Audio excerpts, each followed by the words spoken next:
long time ago, after having grown up in Oregon, rural Oregon, and living where I figured the air was pretty clean, I went to some really polluted parts of the country, and I thought, how could people possibly live with this?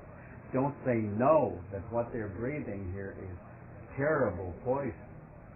And I thought, it's like they've all been hypnotized to try to disregard all this poison stuff in the air.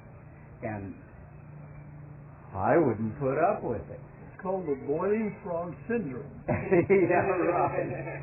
So, and the last time I drove down to visit Barbara in Needles, I drove down I-5 to Bakersfield, yeah, and then over to Tehachapi, and ultimately on over to Needles to visit her.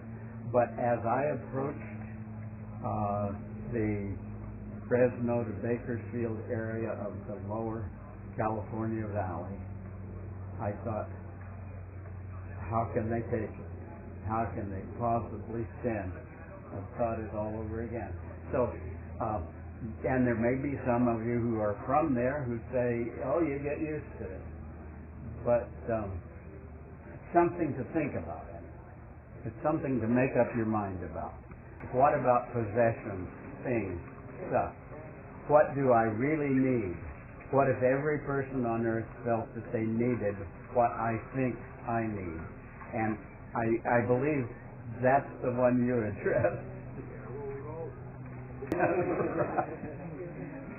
Okay. For work, I put three question marks in there. For money, for purpose in life, and for joy in living. And a little bit of all three of those have to be involved. But we have to find the balance point on them. And that's a question that I'm not going to answer for you. You have to answer for yourself.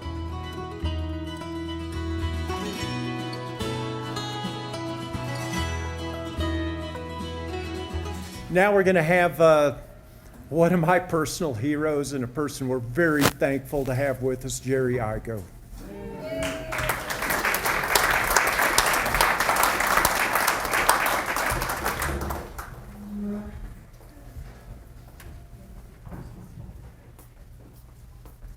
I forgot how to make things rhyme. Okay, that's all right here. Just pull that down if Bob needs it there.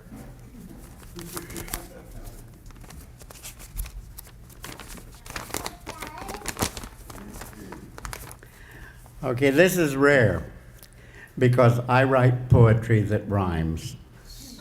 But this one is blank verse. This one is also long. You thought last year's was long. I live in a quiet canyon. I retired there in 1976, built a small log cabin away from power lines and telephones. I watched the seasons change. Here is how I describe the flow of time. September is the first month of the year. The rains begin. Leaves start to turn red, brown, gold. Nights get chilly. Flies get clumsy. Bears tear up yellow jacket nests. Birds bunch. Clouds race. Wild turkeys eat grasshoppers out in the tall blonde grass. Ponderosa pine needles blow out of the trees and mat the ground. Mornings are cold. You need the warmth of the wood stove, but the forest is so dry that you're afraid to build a fire. October brings deer season, and hunters from Portland roam the roads shooting at whatever takes their fancy. Frosty nights and Indian summer days, the sound of the chainsaw is abroad in the land. Insects die, snakes go to bed, geese wing south on moonlit nights, oak leaves turn brown, acorns ripen, and apples are red. November and the creek flows, the pond fills, ice forms on puddles, brandy forms in coffee cups. Dust goes away, replaced by mud or crust, and finally, Thanksgiving week, the snow flies. December, ski trails, icicles, occasional tire chains. The sauna glows through the crisp winter night. The hot tub steams. Lanterns hang in the trees. The house is filled with warmth and music. The thermometer becomes the centerpiece of our altar. Christmas comes with turkey and ham and silent night. Then New Year's Eve with friends from the city. Turkeys and hams and noisy nights. January, white silence. The woodshed yields its treasures too fast. Skis are a way of life now. Sliding, gliding, skis on snow. Touring, peace of mind. The car won't start sometimes. The chair next to the stove becomes my favorite place. A good book is priceless. Classical music on tapes or radio bring joy and comfort. Food, music, and a warm bed. These are the true values. February, meltdown, freeze up, meltdown, cold snap. It can't make up its mind. You ice skate and ski, wade through the mud, and ride a bicycle all in the same week. The visitors are fewer now. It is pleasant. There are days of quiet. March, and the grass widows are in bloom, right through the snow. Yellow bells and desert parsley, shooting stars and 100 others. The hillside is a riot of color. Spring has come, and with it, wood ticks and ladybugs and a few butterflies. April, green grass and rain, wildflowers in such abundance it's beyond belief. Indian paintbrush, lupin, prairie starflowers, Oregon grape, camas, and poison oak. The balsam root says yellow everywhere. Birds sing, sap runs, the hill is muddy, and elk plow the trails.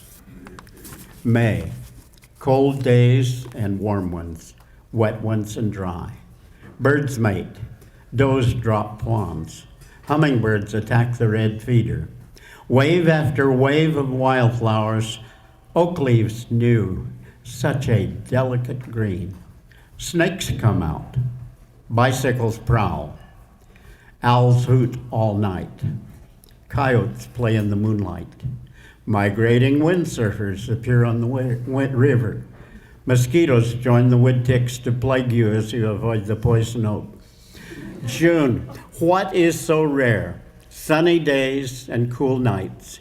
You work in the garden, kayak the river, bicycle the byways, hike the trails, and climb every mountain. July, grass ripens and turns blonde. You mow the fire breaks and take care with combustibles. You tend the ripening garden. The pond shrinks and you conserve water. You eat berries and cherries and kayak the mountain lakes and almost catch that granddaddy rainbow trout. You come to John Day and attend the Soul West Renewable Energy Fair and meet many good friends again and again. August, yellow jackets, lace wings, and flies. You sleep on the porch roof and watch the summer sky. There are thunderstorms and hot afternoons. The windsurfers have taken off their wetsuits and show their bronze muscles. There are apricots and peaches and plums and berries, and God is good.